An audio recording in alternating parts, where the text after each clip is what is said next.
تھا کتاب زیست کا ایک اور باب بیت گیا، شباب بیت گیا، ایک عذاب بیت گیا۔ تو شباب کا ختم ہونا اور اس کو خیریت سے منزل تک پہنچنا، یہ کتنا بڑا مشکل مرحلہ ہوتا ہے، جس کا جوانی میں باطن کا چہرہ مسخ ہو جاتا ہے اور جنسی کالک سے جو چہرہ آلودہ ہو جاتا ہے، اس کا عفت کا دامن داغدار ہو جاتا ہے۔ تو اس لیے وہ چہرہ تاباں ہے، وہ چہرہ روشن ہے، وہ چہرہ منور ہے جو اپنے آپ کو کالک نہیں لگنے دیتا اور اپنی عصمت کی حفاظت کرتا ہے۔ میرے حضور نے بھی ارشاد فرمایا، سبعۃ یظلھم اللہ تعالی فی ظلہ یوم لا ظل الا ظلہ، 7 اشخاص ایسے ہیں قیامت کے دن جب کوئی سایہ نہیں ہوگا، اللہ ان کو اپنے عرش کا سایہ عطا کرے گا۔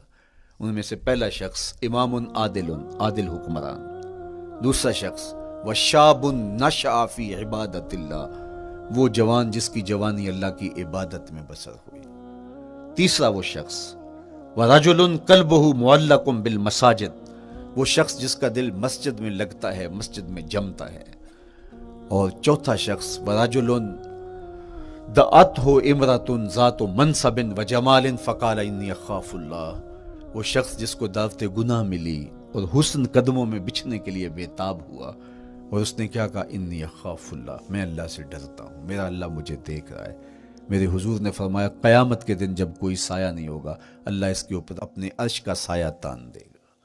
جو اپنی عصمت کے جوہر کو بچا گیا، تو یہ ایک مشکل مرحلہ تھا، اپنی جوانی کے تقدس کی حفاظت کرنا۔ میرے حضور نے ارشاد فرمایا، انا حبیب اللہ، میں اللہ کا حبیب ہوں۔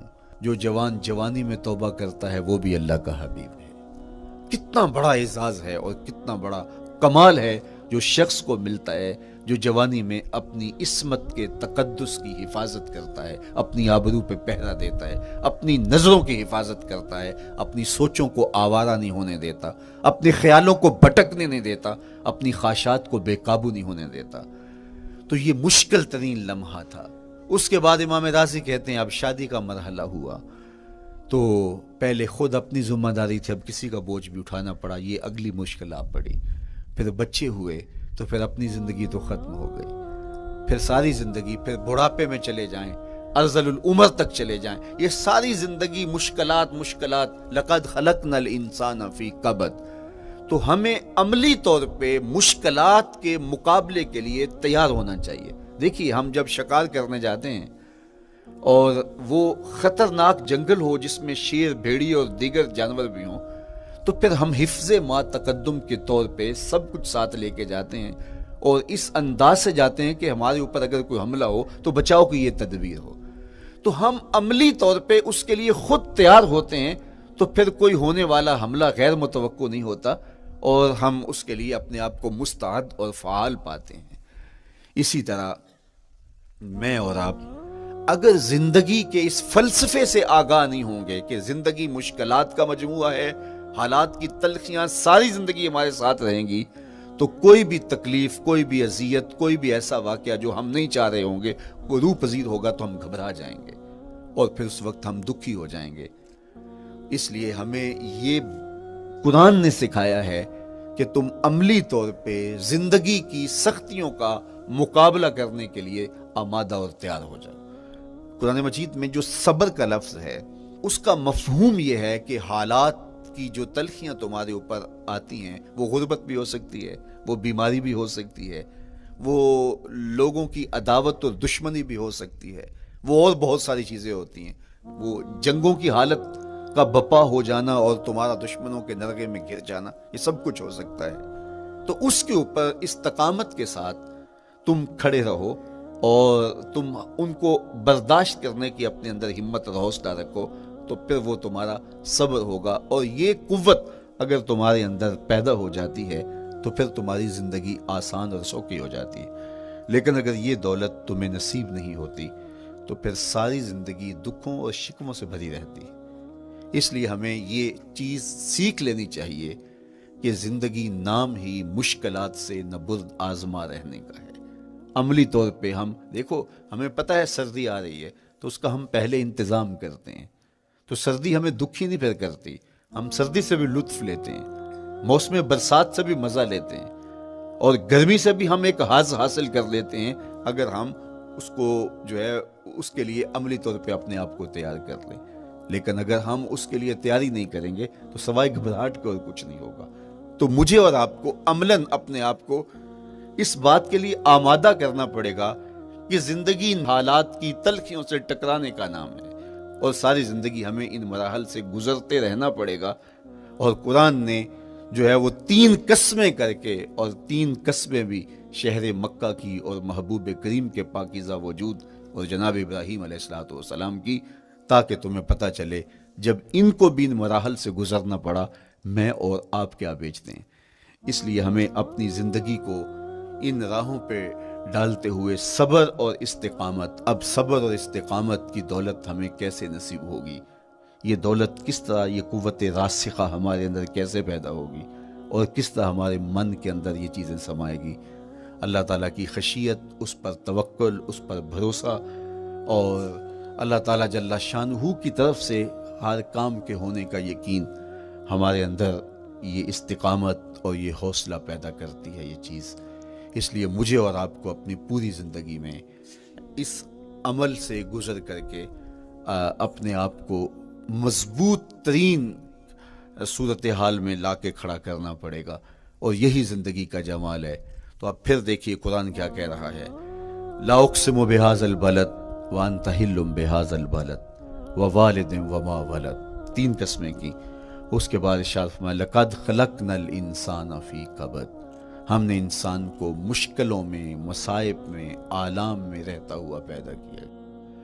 کہتے ہیں جب حضرت انسان کی تخلیق ہوئی تو اس کا خمیر جب گویا جا رہا تھا تو اس کے اوپر 39 دن تک آزمائشوں کی، دکھوں کی، تکلیفوں کی بارش ہوئی، اور 1 دن خوشیوں اور مسرتوں کا می برسا. تو انسان کی زندگی کے اندر حالات سے ٹکرانا اور دکھوں کو سہنا اور دکھوں سے مقابلہ کرنا یہ سیکھنا پڑے گا. اور جب انسان اس کو عملی طور پر سیکھ جائے گا تو پھر زندگی کا جمال اور زندگی کا حسن نصیب ہوگا. دوسری بات، ہمیں اپنی زندگی میں 7 چیزوں کو اپنا اصول بنا لینا چاہیے، اور یہ 7 چیزیں وہ ہیں جو ہماری زندگی کو ایک خوبصورت سانچے میں ڈھال کر کے ہمیں ایک پاکیزہ اور ستھرا انسان بنا دیتی ہے. پہلی چیز التمسک بکتاب اللہ، اللہ کی کتاب سے جڑ جانا، وابستہ ہو جانا. جب ہم کتاب اللہ سے وابستہ ہو جائیں تو پھر ہمارے باطن کی اور نفس کی تربیت ہوتی ہے، اور پھر ہم وہ مطلوب انسان بنتے ہیں جو ہمارا رب ہم سے تقاضا کرتا ہے. تو اس لیے ہمیں اپنی زندگی میں اس چیز کو لازم کر لینا چاہیے کہ ہمارا کوئی بھی دن قرآن مجید کی تلاوت کے بغیر نہ گزرے. اپنے دن کا آغاز قرآن مجید کی تلاوت سے کیجیے. سورہ یاسین سے جو اپنے دن کا آغاز کرتا ہے سارا دن اللہ کی امان میں رہتا ہے، اس کی حفاظت میں رہتا ہے. اور اپنی شب کا آغاز سونے سے پہلے سورہ الملک کی تلاوت کریں، آپ ساری شب اللہ کی امان میں، اس کی حفاظت میں رہیں گے. اور قرآن مجید کو سمجھ کر اس کے مفاہیم و مطالب کے ساتھ 1 رکوع کم از کم پوری زندگی، اپنی زندگی کے نصاب میں آپ کتنا وقت مختلف امور کے لیے سر انجام دیتے ہیں.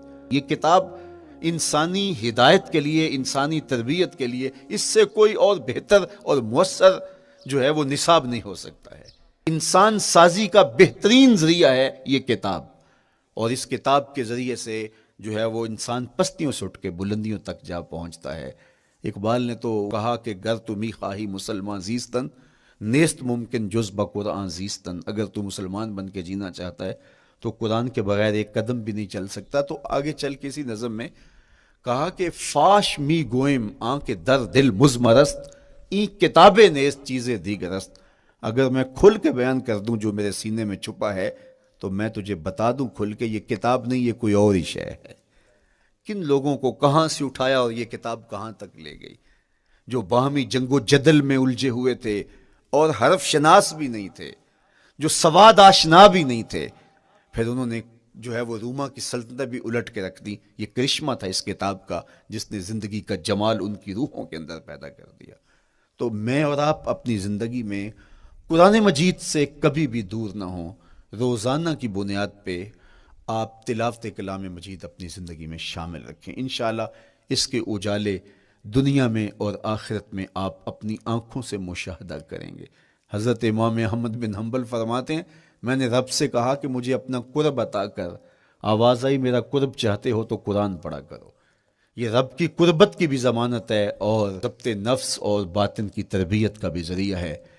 اچھا، دوسری بات، والاقتداء بسنت رسول اللہ صلی اللہ علیہ وآلہ وسلم، ہمارے لیے بہترین نمونہ ہمارے حضور علیہ الصلوۃ والسلام کی زندگی ہے، حضور کے دیا ہوا نظام حیات ہے جس پر حضور نے خود عمل کر کے دکھایا۔ میرا عشق رسول، میری محبت رسول اس بات کا تقاضا کرتی ہے کہ میں ان کے طریقہ حیات کے مطابق اپنی زندگی گزاروں۔ اسلام دعوے کی بات نہیں کرتا، دلیل ہم سے مانگتا ہے۔ آج میں کہتا ہوں میں عاشق رسول ہوں، اور اتنا بڑا عاشق رسول ہوں کہ میرے جیسا زمانے میں دوسرا کوئی نہیں۔ میرے جذبات ایسے دکھائی دیتے ہیں آسمان کو چیر دوں گا اور زمین کو پھاڑ دوں گا، لیکن ہمسایوں کے ساتھ میرا سلوک بتاتا ہے کہ میں عاشق رسول نہیں ہوں۔